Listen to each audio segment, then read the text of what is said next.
Alice has filed her response to the allegations made in Caleb's pretrial statements. And she's saying that the courts need to consider a lot of things, like the past, the present, potential future relationships between the parents and the child, each parent's capacity to provide, and domestic violence and coercion. She is claiming that Fern is enrolled in kindergarten and has a stable, consistent daily routine, and that father refuses to and instead calls mother delusional, and that this is part of a larger pattern. She is claiming that Caleb has a history of physically harming and threatening the children, and says there's been several domestic violence episodes, some which resulted in her sleeping in the car for safety, and that this needs to be considered whenever they're doing custody, parenting time, and child support. She claims that her fans noticed this, and that she claimed they had a free sleep schedule to avoid child protective services. She's saying Caleb wants the kids off the internet, but he has a profile picture of them, and that Caleb doesn't want them off of the internet because it's their face. He's doing so out of a desire to exert control over her and conceal the conditions which they previously were subjected to. She brings up his public photos again, which have been reposted on hate groups. But like Alice, we've seen way more of your stuff on hate groups than his. She's claiming that she has kept him up to date with everything in the children's life, including their medical care, but he doesn't respond, or he responds by mocking it, and then says he can't afford it.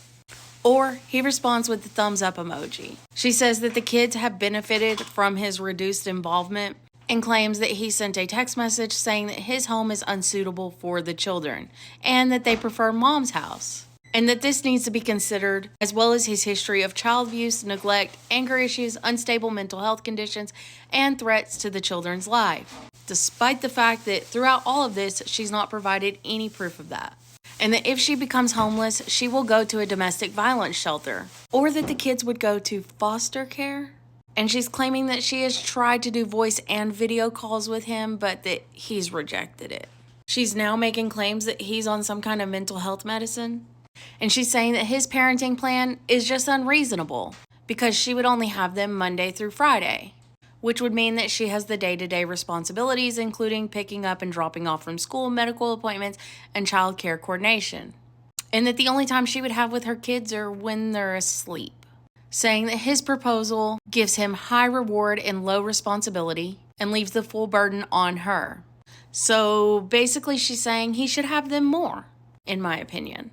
And that he's showing a pattern of control without responsibility. And that Friday through Sunday is incompatible with children's school routine, even though that's typically how child custody works. That she's proposing every other weekend from Saturday to Sunday and every other holiday and school break.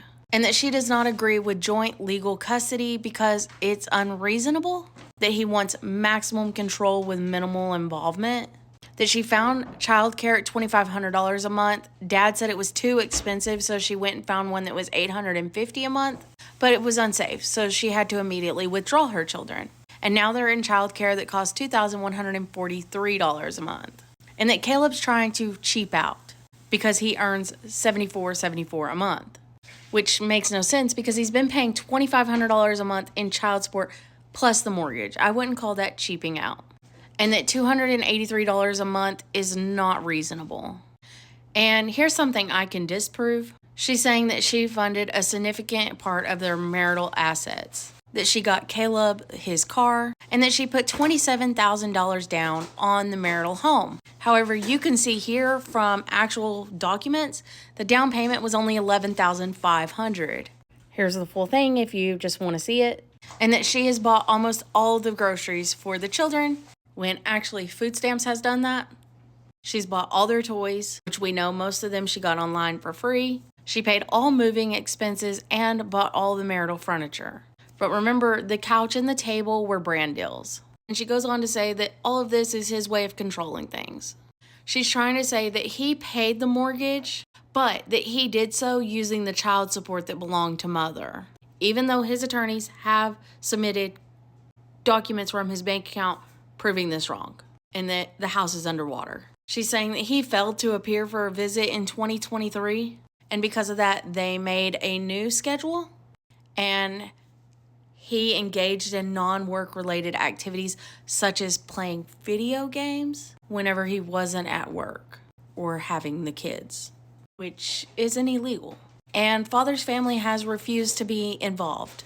And she's saying that they can't come to an agreement because he is the one unwilling to resolve issues cooperatively. And then she does medical expenses and tax considerations. And this is her conclusion, that she has acted in the best interest of her children, ensuring their safety, maintaining consistent routines, providing safe and appropriate childcare and medical care. Which brings me to this comment, because she just got them kicked out of therapy, but I digress. And she says that she has tried to have good communication in co-parenting, and that he does none of that. So she wants them to deny joint legal custody, adopt a different parenting plan, give her rights to only claim the children, order appropriate child support, which she is wanting a hefty amount of, and to consider his past and all the claims that she is making, despite not showing any proof of the claims that she is making.